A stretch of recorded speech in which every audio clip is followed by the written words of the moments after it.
Hello, welcome everyone. Thanks everyone for being here. Today we have a double session of the Thursday BrIAS seminar, which is also the Cevipol General Seminar in a hybrid format. The first presenter will be Bruno Castanho Silva, which is visiting professor at Cevipol and at BrIAS at the moment, who is assistant professor for empirical social research at the Free University of Berlin. You have a background, your PhD was from Central European University. He's been working in Cologne Center for Comparative Research. And he works, predominantly on quantitative methods, causal inference, populism, and many other topics. And today he'll speak about public opinion perceptions of naturalized citizens' rights and duties. Thank you very much, Bruno, for being with us, and the floor is yours. Thank you. Thank you very much for the invitation, for the chance to be here. I'm quite excited to talk about this project. So it's a project that the specific presentation today, it's based on one paper, but the idea is to make this into a little bit of a bigger project. So I'm very curious to hear any feedback that people might have. Also, if you're very critical about this is not going to go anywhere, please feel free to tell me. It's working on public opinion perceptions of naturalized citizens' rights, duties, etc., political rights in Europe. And this comes from the observation that citizenship politics is back on the news. So citizenship itself, if we go back to political theory, political philosophy, is one of the oldest questions we have, right? Who belongs to the polis, who belongs to the state? But this has been politicized again in recent years across much of the global north. So, for example, in Germany, during coalition negotiations last year, there was a proposal to strip the citizenship of people who were accused of supporting terrorism or being anti-Semitic. In the end, that proposal was dropped, but there's still discussions today at high levels of government to strip citizenship, for example, of people who commit crimes. Trump has floated the idea of removing the citizenship of people who criticize him. There was a bill introduced in Congress a few months ago to make it easier for the State Department itself to revoke American passports from Americans for different reasons. This was also a debate in the Netherlands. So last year, Geert Wilders proposed this, revoking citizenship for people who committed crimes. It was part of his 10-point plan, the whole discussion around it, which brought down the radical right coalition. And we can keep going with multiple examples from other countries on how revoking citizenship or determining who gets citizenship or not is highly politicized again today. And what that leads me to the question of we just don't know very much about how does the public see this, right? It's highly prominent in the politics of several countries. It is a very harsh measure. I mean, citizenship sometimes is called the right to have rights, and stripping that from someone for a post on social media seems to be rather harsh, in my opinion. But we don't really have much indications of how does the rest of the public, single nationality, natural-born citizens, see these measures. So we came to the question of how tolerant are natural-born citizens, or citizens in general, of the political rights and the citizenship duties of naturalized citizens compared to other citizens and also long-term residents. So a little bit of theory here. So the classic model of citizenship, you might have heard of it, comes from Marshall in 1950, and says that citizenship rights have evolved through 3 generations. So we have first civic rights, political rights, and social rights. So civic rights are just the protection of person and property. That was the earlier to be developed. Then you get political rights. People have the right to participate in politics, to express themselves, and so on and so forth. And finally, the last wave of citizenship rights would be the social rights. So you have a right to basic social protections from the state. There's lots of criticisms to this model. It only applies to Britain. It doesn't translate that well to other countries. And primarily, today, only really of those 3 waves, political rights are the ones that are really associated with citizenship. If you fall within a certain country's jurisdiction, you're expected to pay your taxes, to obey the law. Your person and your property are going to be protected in general, even if you're not a citizen. And also social rights. We're in a post-national view of social rights in Europe. So even people who are not citizens have access to basic social protection. But political participation is the one that is mostly connected to citizenship. So with a few exceptions, you gotta be a citizen to vote in national elections, to be elected in national elections. Like, we know that in Europe, within the EU, there's a few exceptions to that, but in the majority of cases, particularly voting and being elected is something that is still connected to citizenship rights. Now, the literature on citizenship rights today has converged on this consensus that there's an emerging or a consensual view in global north countries of what they call conditional citizenship. It is that people who naturalize or who are expected to naturalize into a country, they have to fulfill certain conditions, and they have to keep fulfilling those conditions even after the naturalization process. So Spiro has a very good book on the history of dual citizenship and so on, where he shows how naturalized citizens have historically been seen with suspicion across countries. His book focuses a lot in the US, but across countries that applies. But today we have a lot of this idea of conditional or earned citizenship. So people who live in a country for a long time, they are expected to pass citizenship tests and show that they know the history, they know the culture, that they integrated, that they fulfill several criteria. They've never had any problem with the law, so they've been very good and well behaved. So you have to be a model person in this idea to be able to gain this privilege of, we are going to grant you our citizenship. And so these naturalized citizens, they have to prove themselves to earn this privilege.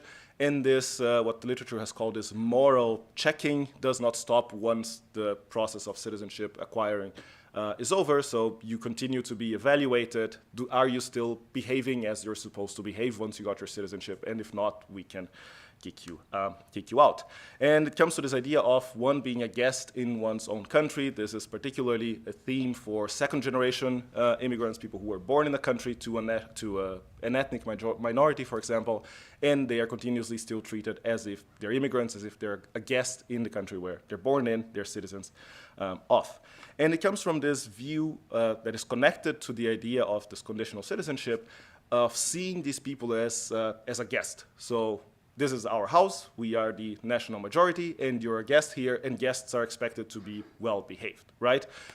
If I let you sleep in my guest bedroom and I give you my food, you're not gonna come and criticize me and say bad things about me. So this guest metaphor is fairly strongly rooted in these ideas of this earned or conditional citizenship for naturalized citizens. So this leads to the first three hypotheses that I have for this paper. So basically the idea that naturalized citizens are seen as not having the same rights, or there's not enough, as much tolerance towards their political rights as there is to natural-born citizens. So the first hypothesis, for instance, the respondents, I'll talk a little bit about the method and design in a bit, but basically they will be less willing to grant voting rights to critical naturalized citizens than to critical citizens who are natural born. So there's less tolerance for those naturalized citizens who are critical of the country than for the natural born citizens who are critical of the country. And this focuses on this idea of critical citizens exactly because of this idea of the guest metaphor of, you're supposed to continue being grateful to us that we gave you this immense privilege of granting you our wonderful citizenship. The other two are also related to political participation rights. So there's less tolerance for granting free speech rights to naturalized citizens than to the natural-born citizens, and less willingness to grant rights to peacefully demonstrate for the naturalized citizens than to natural-born citizens. So this much about political rights, but I was also interested in looking at duties. And of duties associated with citizenship, there's a lot that have been discussed over time, both in theory and in practice, so paying taxes or obeying the law, but these are not really constrained to citizenship. If you're within a country's jurisdiction, you should obey their laws. If you fall within their tax jurisdiction, you have to pay the taxes either because you live there or you work there or that's where you make your money. So these are not necessarily connected to citizenship in most countries.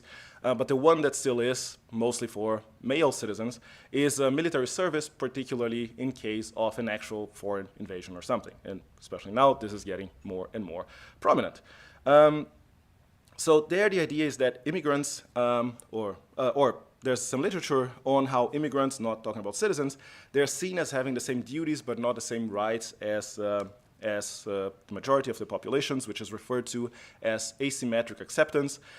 And so this brings the fourth hypothesis, which is that respondents will have a perception that naturalized citizens have the same level of duty than the natural born when it comes to serving the military in case of a foreign invasion.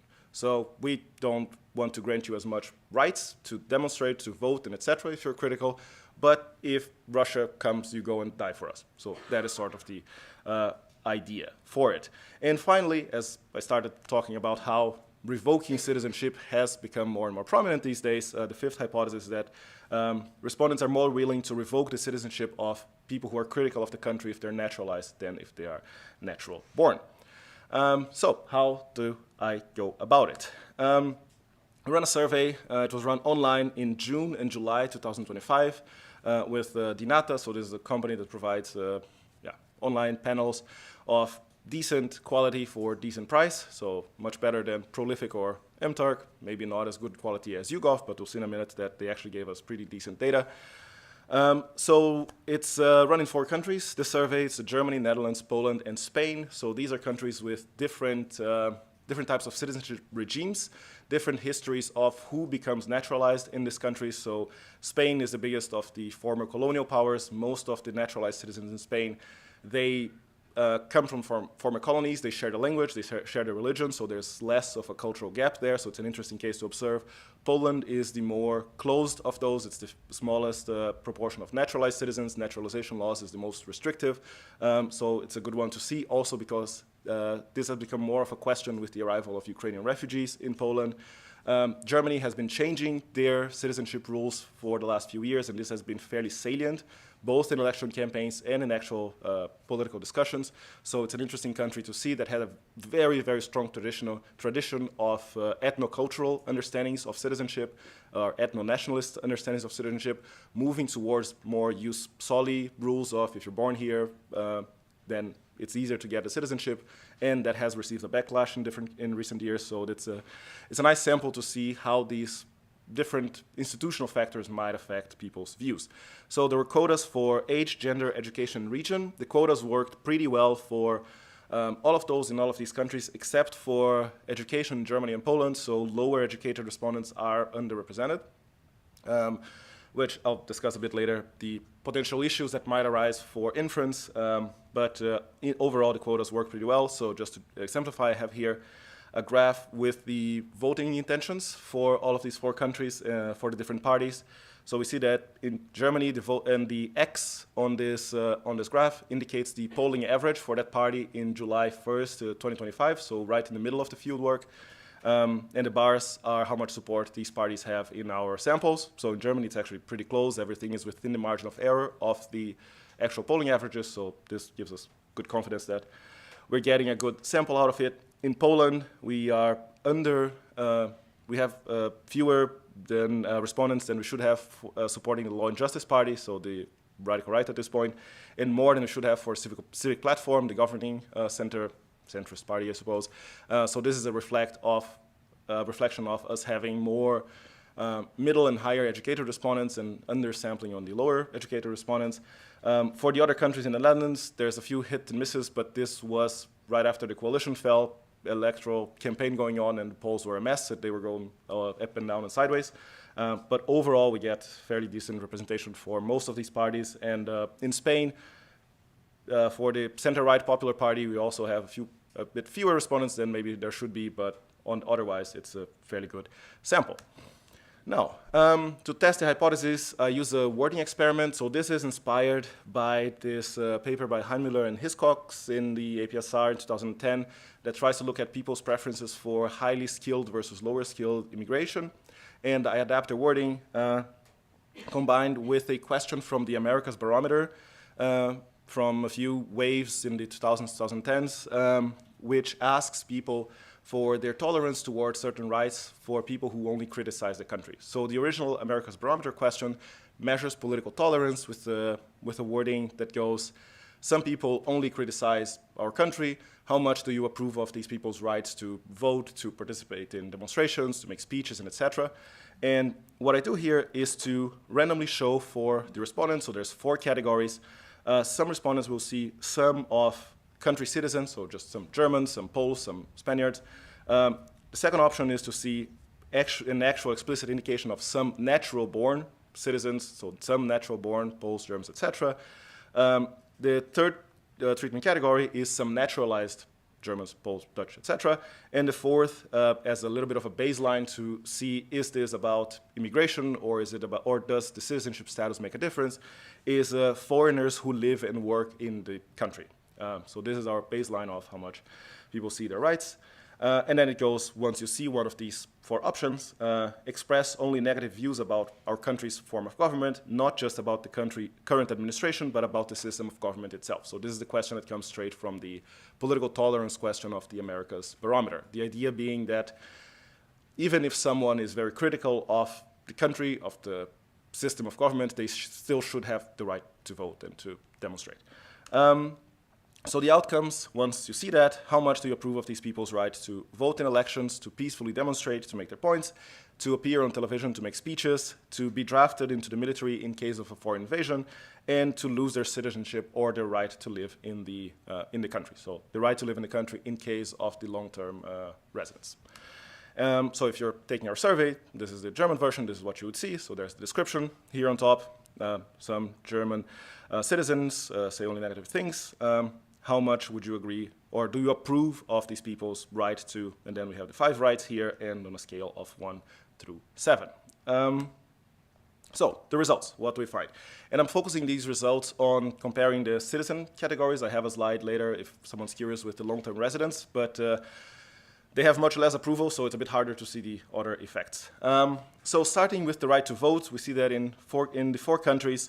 So the darker brown dot is the average approval or the average response for the naturalized citizen condition. And it has, in most of the countries, except for Spain, it's a bit smaller, but in most of the countries, it's a gap of around 1 full point on that original 1 to 7 scale, which is as big a difference as I've seen working in political behavior in 10 years. So we see that there's very little difference between the treatment groups of natural-born versus just saying someone is a citizen. So it's clear that if you say some Germans, most people assume some natural-born Germans, and it doesn't make a difference to highlight that or not. So this is the case for all the countries. But when we talk about critical naturalized citizens, people are significantly and substantively less likely to approve of their right to vote, which again, these are citizens. They say bad things about the country, but the first right you have as a citizen is you can vote in elections, right?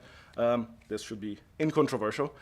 And it's interesting also that the right to vote is actually the biggest effect in most of the cases. So if we look at the other 3 participation questions, so free speech and freedom to peacefully demonstrate, there's also differences in all countries except for Spain.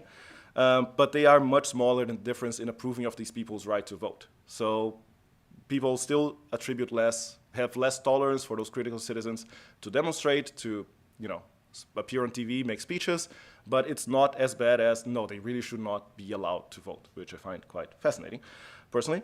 When we look at the duties, the picture changes. So in Spain, there's no difference whatsoever in whether they should be drafted to the army to support. There's no difference between naturalized, natural-born citizens. Everyone has to protect us. In Germany, it's actually slightly higher that the naturalized citizens should be drafted to go defend us from the Russians. But this difference is barely significant, depending on the comparison.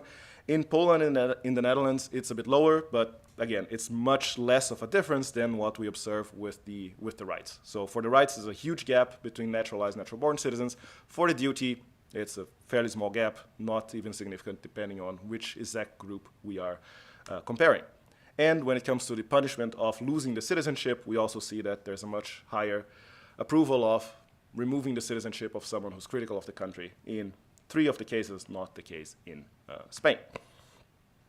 Now, the question that often comes up is, well, isn't this just anti-immigrant attitudes? So what I do is I interact the treatment with one of 2 questions, or with both of these questions separately.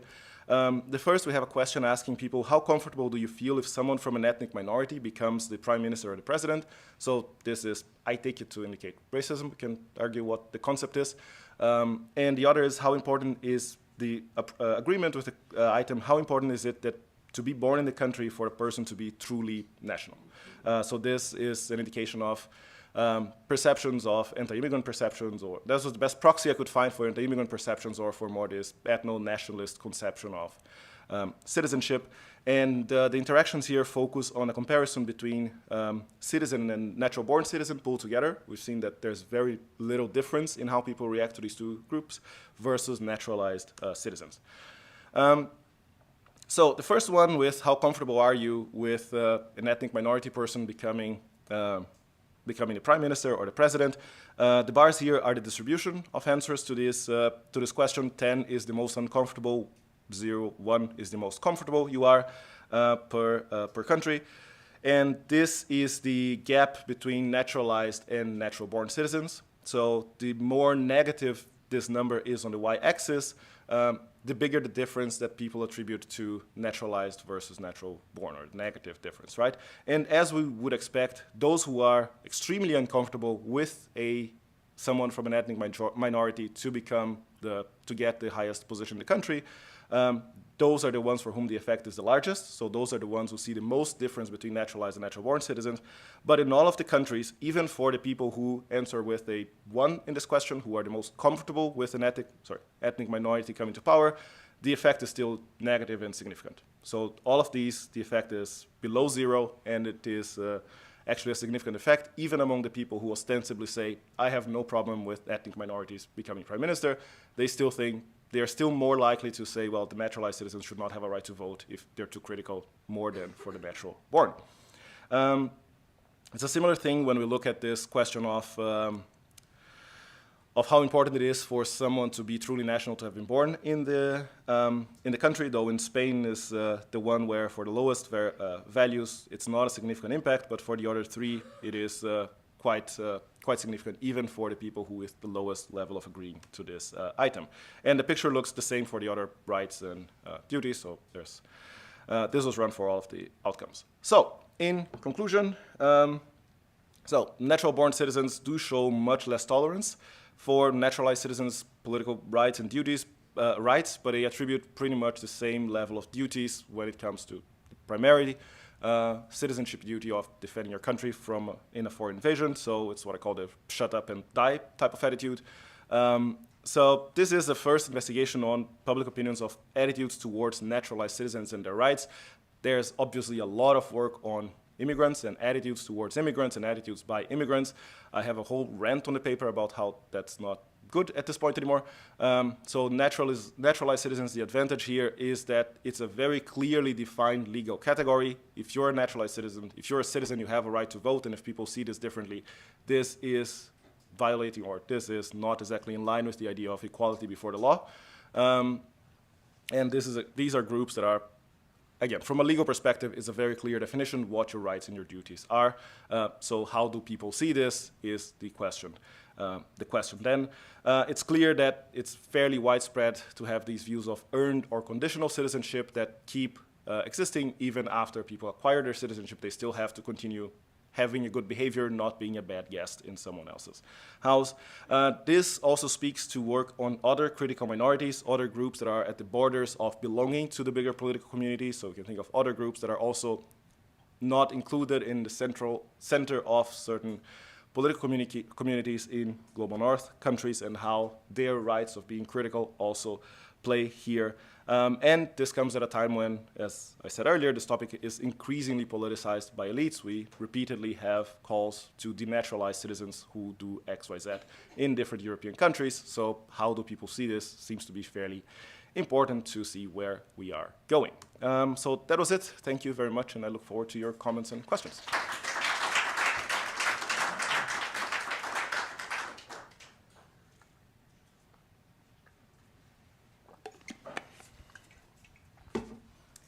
Thank you for this great presentation and important research. I think this earned citizenship idea taps into something really important and new in our societies, and it's brilliant that empirical research is conducted on that. So congratulations with this important research.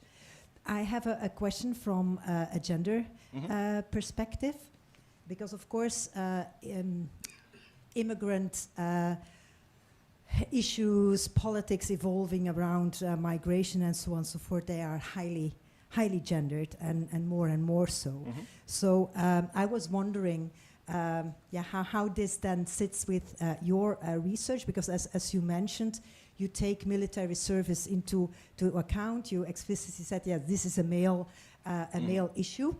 No problem with that whatsoever.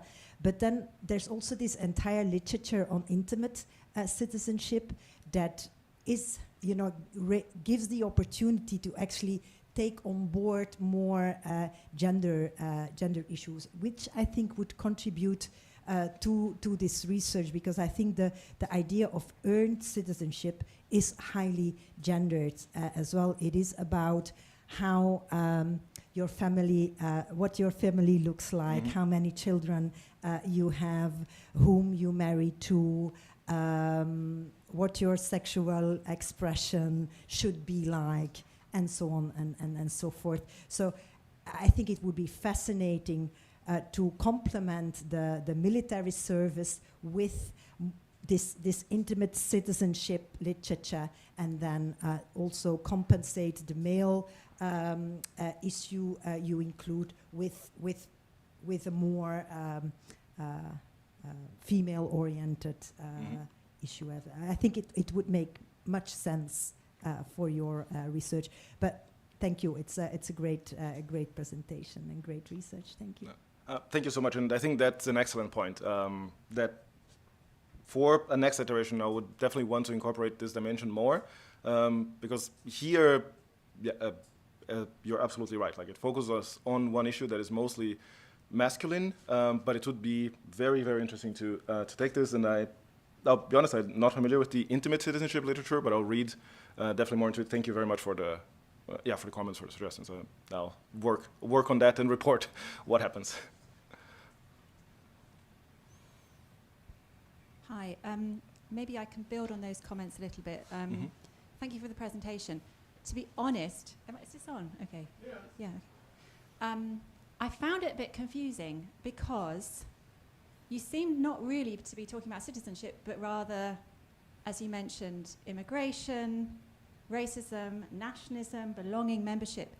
And I couldn't quite work out why you started with this kind of presentation on a liberal understanding of citizenship. So you started with Marshall, who, as you said, contested, but then you didn't really add to this the literature on feminist understandings of citizenship, ecological understandings of citizenship. There's a huge Republican understandings of citizenship. There's a huge body of work that's come out of the last couple of decades on citizenship, which challenges that kind of liberal understanding and talks about the different kind of virtues and the different kind of duties and the different kind of critical acts that constitute citizenship. So I'm thinking of Engin Eisen, for example, which would be interesting, like how you don't, you're not just given citizenship, you become a citizenship through critical acts.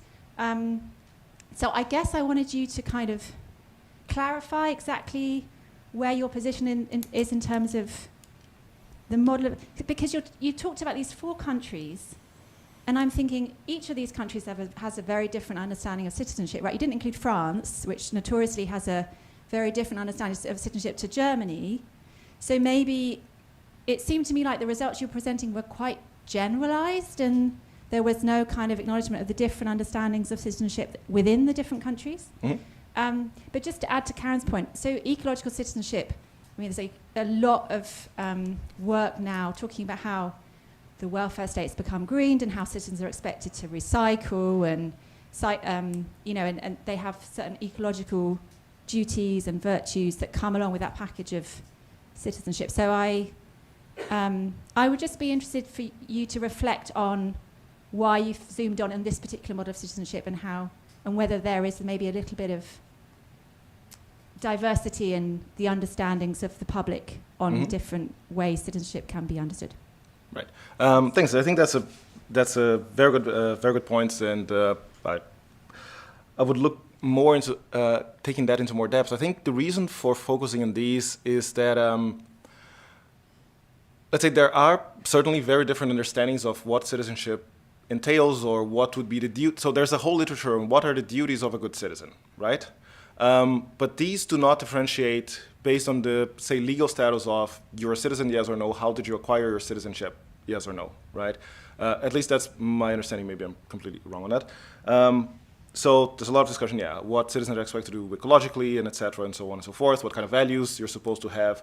So the International Social Survey Program, they have these modules on citizenship, and there's a lot of questions on that. But my interest here was more focusing quite specifically on, let's say, the legal aspect and leaving out the different types of possible conceptions of citizenship, and rather focusing on the, if we keep everything else constant, there's these two people, they are citizens, they are critical of the country. One of them acquired their citizenship in this way, one of them acquired their citizenship in this way. So are they seen differently by the majority, right?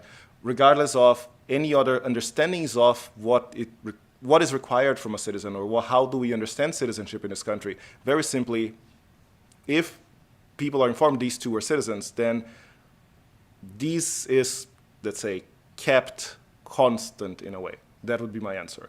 So that's why, going back to this idea, let's say more of the liberal perception of these two are citizens, how citizenship is understood might not come so much into play, but do we attribute them different types of rights purely based on how that citizenship was acquired? So this is more the interest that I have here, and that I think has not been really explored before. So it's not a question of what makes someone a citizen, what makes someone a good citizen. These are important questions, but not really the focus of this particular project.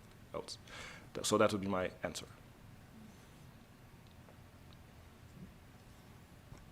Thank you for the presentation. I found it, I am a naturalized citizen, so this spoke to me in a quite personal way, in a sense. I think the answer you gave now, it's actually the perfect pitch for your paper, in the sense that it became clearer and clearer while you were presenting that your question is really, how is citizenship understood? Is it understood as, in the legal sense, as having the citizenship, or is it understood more at a national identity attitude level, right? And I think probably that framework would give more justice to your paper. I think it's also a more interesting idea, because, as you said, it's way more unexplored, in the sense that when we think of citizenship, I think that naturally, if you're not a lawyer or somebody who is really into the topic, or a scholar really interested in rules, you tend to go to an idea that it's more questions that are more psychological. Do I belong? And I think you're trying to show, to disentangle how people think. Do people think in a legal way? Do people think in a more emotional identity, whatever way, right? And I think it's a very good selling point. But it's true that now you open with kind of a causing question. Couple of things I would have liked to know when you presented. It's whether in these countries they have jus soli or jus sanguinis, because I think that might also give a different reading to the findings. And another thing that I would have loved to see, if not a latent class analysis, whether there were differences in this average among relevant socio-demographic, like ideological positioning, gender, other things that you might have in the question. But I mean at income, so the basic socio-demographic you would have, age. I would expect that maybe younger people have maybe a different views than older people. So seeing how the average change across the social demographic, I think I would have loved to see that. And then something that I apologize in advance, because it's not really a direct comment to your paper, but I would have done it this way, but I hope it's helpful. I think that what you're touching here tangentially to, it's another two concepts, and indeed are the concept of identity, and I think that approaching it a bit more frontally would benefit your paper a lot. But there's also a question of reciprocity. So basically, I feel that what you're asking to these people, to your respondents, is, do you think that they should be reciprocal to you, for example, in the duties, in going for the arming, because they were given citizenship. But I think reciprocity, it's the huge underlying question or a concept that is not spelled out here. And if you're developing this line of research, it's probably impossible to do it with quantitative data, but I wonder whether it would complement this, actually having, for example, qualitative focus group, qualitative interviews with naturalized citizens. Because you were talking and I was saying, I am a naturalized citizen, I hold double nationality, but if you ask me, which nationality do you have? I'm always going to give you the nationality of where I was born. I am a naturalized Belgian, but I am born Italian. So when you ask me, I will always say I'm Italian, right? So there is a question of identity that goes beyond, even in the naturalized citizens, it goes somewhere else that it's not legal. And I wonder actually how the naturalized citizens would feel towards that. Do they feel that they have the right to do these things? Do they feel, if somebody tomorrow would ask me to, I mean, maybe here the gender plays a role, ask me to go in an army to defend Belgium, I would flee to Italy in 2 seconds. There's no question about that. I'm not going to to war, right? But I think that reciprocity, it's somewhere interesting where to go, and maybe actually also the expectation of reciprocity. I wonder whether people feel that way because they think that naturalized citizens would do what I would do, right? But thank you. This was really fascinating. Thank you so much. This is excellent, and I wrote down here how do the naturalized citizens see this, and underlined several times, because I think that is a very important question, exactly to understand these views from the other side. And as I said, like the idea is to see is this viable for a bigger project. So I think a next step would definitely be to try to use at least experiments or some sort of survey data to get into these mechanisms, right? Is it about gratitude? Is it about reciprocity? Is it about who do people picture as belonging to these different groups, and how does the identity play a role in there? So I think these are things to look into as a next step. But here was just like, here's the first thing to look into, the very general, and then we move on to these things. So on the relevant social demographics, I did an interaction by party. It's surprisingly little difference on the treatment effects by party across the 4 countries. There is some difference on education, which, so the more educated, the more, let's say, liberal your attitude is on this, which indicates that any results for, say, Germany or Poland are probably underestimating whatever the true result is because of the issue with the quota. That's what I mentioned earlier. I didn't really investigate so much more on the other social demographics because, mostly because there was a pre-registration plan for the hypothesis test and experiment, and I was like, I'm just going to follow this, not start deviating too much. Regarding the laws of these countries, so this is also something that they vary. So Poland is a very strict jus sanguinis case. Germany has been moving towards accepting more of a jus soli law. The Netherlands, as far as I understand, has a jus soli, but it is of the 4 the one that has least acceptance for dual citizenship. So you can only keep your original if you are not allowed to resign from it. And Spain is the most liberal of the 4 in terms of citizenship laws. But yeah, should have indicated that on the slides. And I think, I'm just going back through the questions upwards. And I think the question of like identity and so on, that is definitely the next thing to investigate, either with surveys or with, as you said, like qualitative interviewing, talking to people, how do they feel about it. And as an anecdote, I find it always very interesting. I presented this paper once or twice already, and naturalized citizens or long-term residents give very different feedback than other people. So it's always nice to hear the views on how people react to this. Yeah, thank you.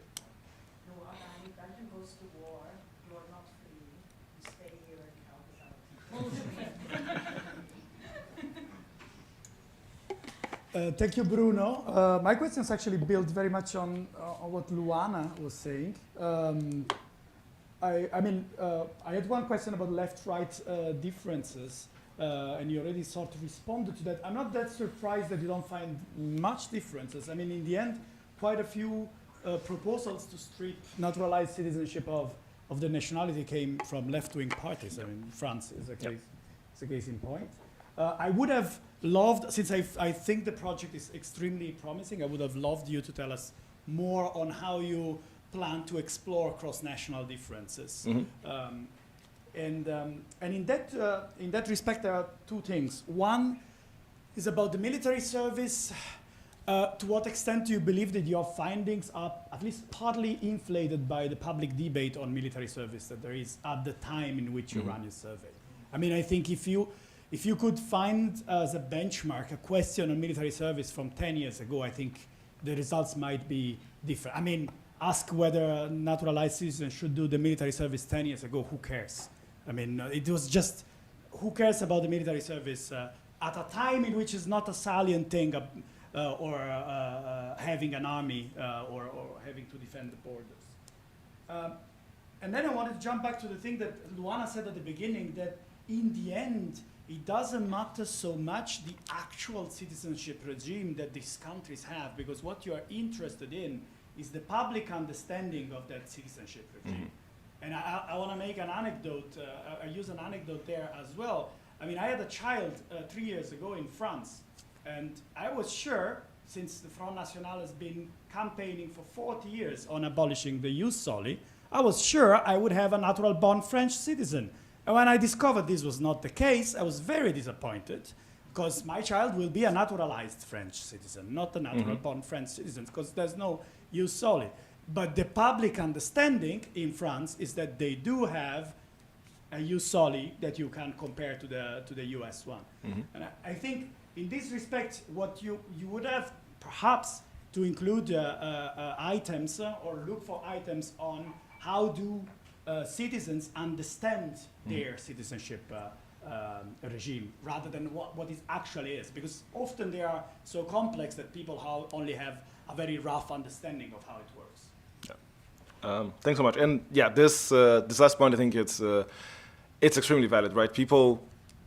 If people don't have to engage with the actual citizenship acquiring process, they have no idea how complicated it is. And you see that in all countries. Like, heard anecdotes from the US, from Germany, that when people don't know how the troubles of going through to get a naturalization, they just assume like, oh yeah, you go to an office, you apply, and that's it. No, it's a whole different nightmare, and it would be very interesting indeed to see how do people perceive, how do people acquire the citizenship, and what are the actual steps, and so on and so forth. So that would actually be great. I think on the military service, my argument would be that it is more interesting to look at it exactly when it is actually salient than when it isn't, because that's when it matters, right? If you go back 10 years, and it's absolutely unimaginable, or it was for us poor, innocent people, that there would be a major war where this might become relevant. It's like, yeah, it doesn't matter. But it matters once it is salient and once this is a possibility in the horizon, right? So this is the time to ask about these types of questions. So I would say that in that sense, it's good that this survey ran when it did, when there was already discussions now that's been implemented into law, for example, in Germany, of conscription, right? So all of these debates that are happening in different European countries, this is when we want to know how do people see these rights and duties, because that's when it matters, not when this is completely unimaginable and yeah, you're asking them what's your favorite type of juice. Cross-national differences, I think, so I refrain from talking too much about this here. I mean, I have only 4 countries, it's one survey experiment, so we can speculate a little bit as to why there's some differences. But I think this will take much more, doing case studies, so going forward with the project, doing actual case studies, seeing how it evolved over time, finding questions for a longer period, establishing or understanding some baselines, how does that change? So this would be one way of going about it and trying to really see how different understandings of identity, cultural identity and so on and so forth, how different understandings of the legal system play a role into these perceptions. And these are things that develop over time. But I think that would take, like getting data, going back over some years, also political discourses, how they have developed over time, and what kind of arguments have been used, what has been present in the media and public debates to do that. But again, that would be the next, one of the next parts of a bigger project. Yeah, thanks so much.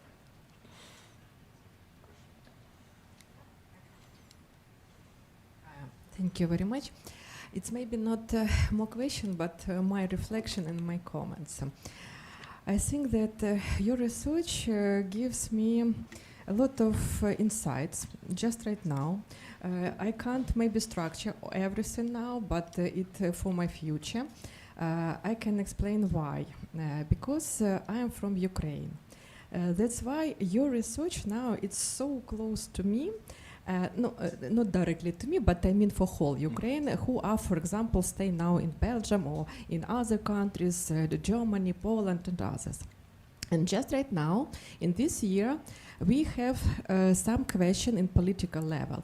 What we can do with Ukrainian people. And even now started a lot of questionnaires about what is the idea for Ukrainian people? What do they want? Continue to stay in that country where they live, for example, 3 years and more, or they want to come back to Ukraine. It's also about perception. It's also about legal rules. It's also about integration. And the first my insight was so the program of integration and adaptation has to be changed. It's exactly because what I saw also on my view, it's not useful. It just push people to learn rules, learn language, but it's not about integration or like rights or something social integration, something like this. And I think it will be very interesting in future. Look to your research due two lines. One lines. It's if you are naturalized by normal circumstances, means you come to another country to work, and it's your choice because you want it. It's one line.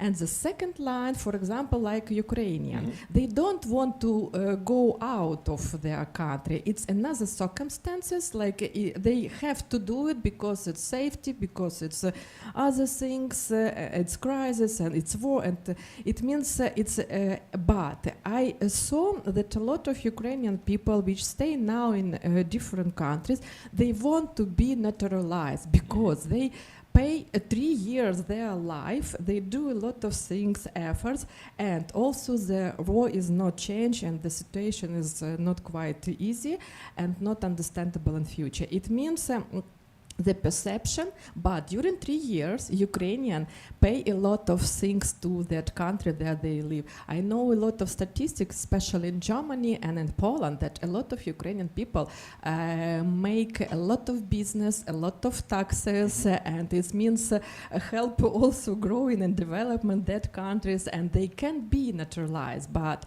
they haven't some limited, and this is limited about social or legal. It's not every time understandable perception.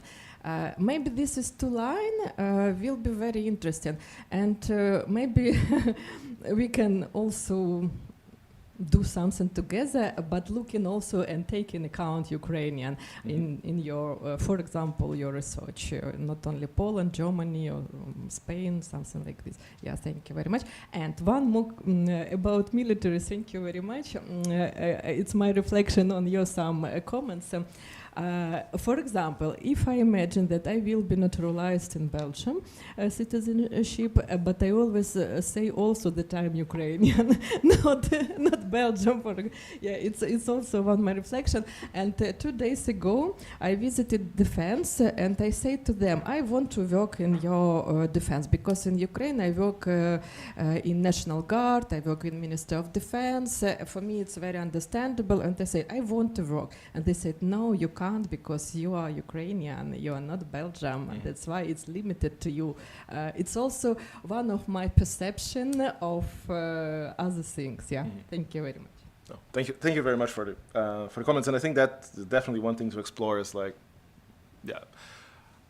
On the one hand, the focus on citizenship ignores these questions of what was the life path that brought someone to naturalize, right? And there's multiple different ones. There's naturalized citizens who they're naturalized, but they were born in the country. They just didn't have the citizenship in the beginning for one reason or another, and then eventually they naturalized. And there's others who, yeah, they came into that country within a few years and got the naturalization. There are some naturalized citizens who never lived in the country, but they use rules of jus sanguinis to get because their grandparents were from there. So I think it would be interesting also to explore a little bit more of these differences within naturalization, natural born, and so on. Yeah, no, but thank you very much.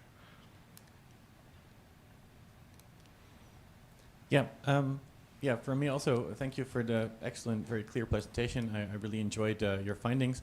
Although, for me, I think as well as for others that have already spoken, they raise more questions than answers, which is good for your bigger project, I think. And one of the things that I keep coming back to, also in your answers to others that have spoken before, is how meaningful is your insistence on focusing on this legal dimension in survey research? Because as we know, like one of the problems with research doing surveys is that you don't know what the people are thinking when they are answering your questions, right? You have some controlled questions for this, but I'm wondering to what extent do your respondents know what naturalization means exactly? How do they envision it differently? And the literature that has been suggested before about different conceptions of citizenship, I think addresses some of these issues. And for, like, just to give an example, I think priming your survey respondents with different types of people who are all similarly naturalized for the law, but look and have a very different history, also building on what the person from Ukraine just said, right? I'm sure that you would get very different answers to your question if you show them a person from the global south who fled a conflict situation, or who is just here for economic reasons and tries to sort of make money for the people at home, for example, right? And if you show them a refugee from Ukraine, or even somebody from, just on the periphery, somewhere else on the periphery of the European borders, who are not EU citizens but are perceived as such, right? People from Norway or Switzerland, I'm thinking, right? And so I was wondering, if you have thoughts on this from the perspective of, just asking them about naturalization. I also kept coming back to racism, right? And in this regard, I think it's very interesting you don't find so much ideological variation. So I actually think your findings are very interesting from the perspective of, I think they show something else, right? But what that then is, I think you could maybe disentangle a bit further by delving more into, okay, so what do the people think when they answer this question, right? Is it racism? Is it not racism? For whom of your respondents is it racism? So yeah, these were just all thoughts that that came up, and I think it's a very promising, bigger project that you have in front of you. Thanks. No, I think that is spot on, right? That a natural next step would be to vary the characteristics and then see how does that affect, because it's likely that this is driving at least some of the results. So let's say my, post hoc explanation for effects in Spain are somewhat smaller is because people in Spain have a view of naturalized citizens most likely as these are people who came from Latin America. So they speak the language, they are Catholics mostly, there's more of a cultural connection. So there's a little bit of this element going on, though there's still a lot of racism in Spain in relation to Latin Americans, right? So it's not like we're all friends and kumbaya. So it would be definitely a very good next step to see how this plays. And it's interesting when you mentioned that, you're not so surprised, or that it's interesting that there's not so much effect by ideology. I think what I'm tapping into is just like some views of who counts as a citizen of, like, in some countries at least, of this ethno-national conception are just so ingrained that they cut across ideological perceptions, and even people who are fairly progressive or fairly liberal still have this very ingrained in them. I mean, just anecdotally, but I had a conversation at some point with someone in Germany that they're very left-wing and progressive and everything, and then we're talking about some other issues, and they mentioned about some areas of Berlin where you have a lot of people with migration background, and they're like, oh yeah, but the people doing this, they're not German, they're Turkish. And I'm like, these are kids that they were born here. Their parents were probably born here, their grandparents were not. And you, a very liberal, progressive person, are telling me, no, but they're not German. They're not really German, right? And this cuts across ideology. So I think going more into this, that is not just partisanship, is the natural next step. Yeah.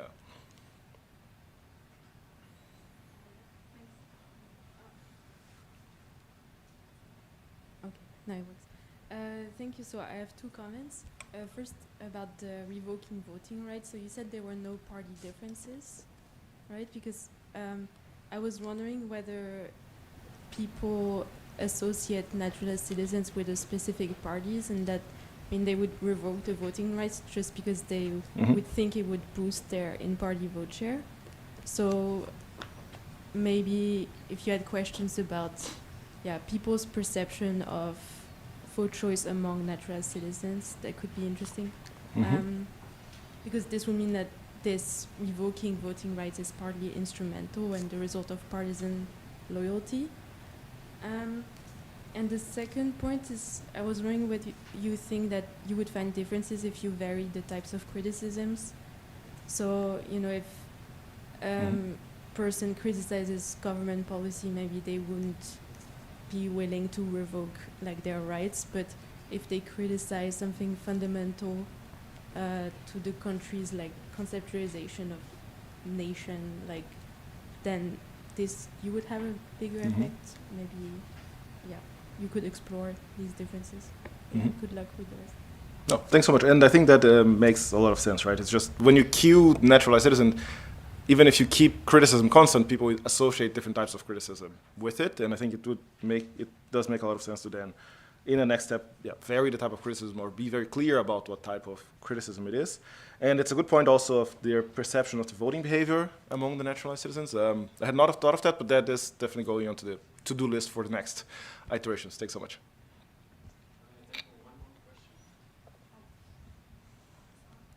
Is it on? Sorry, me again. Again. I will keep this very quick. I think my previous question was not very clear, for which I apologise. And I think several people said it a lot better than me. But so I wanted to kind of reiterate that my question was, or my point was, that you started with this very kind of dry, formal understanding of citizenship. But then what you went to was much more about attitude to citizenship.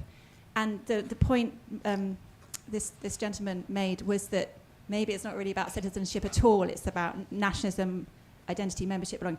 And I guess my question was, do you think the respondents in your survey in these different countries already had the same understanding of citizenship when you asked them about it? Because I think that actually the Republic understanding of citizenship had such a massive resurgence around, we saw this turn to citizenship, we had citizenship ceremonies and citizenship tests and all of this, and citizenship education, and that was in Britain, but I think elsewhere. So, and I just wondered if actually this kind of very narrow liberal understanding, kind of emaciated understanding of citizenship only as status and political rights and military duties, was actually not really what your respondents understood as citizenship, or if they really had any conception of what it meant. And actually they're responding, really they're talking about national belonging and national identity. Anyway, I will shut up now. No, thanks so much. I think. But thank you for your presentation. It's a really interesting topic.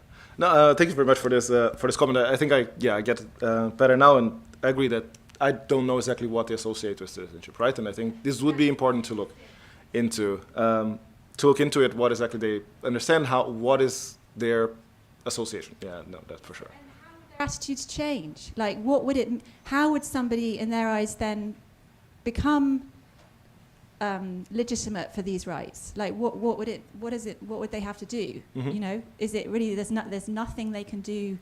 It's literally just where they're born, or what skin color they have. It would just be interesting to find out what would have to change for people to have these sorts of rights and duties. Yeah.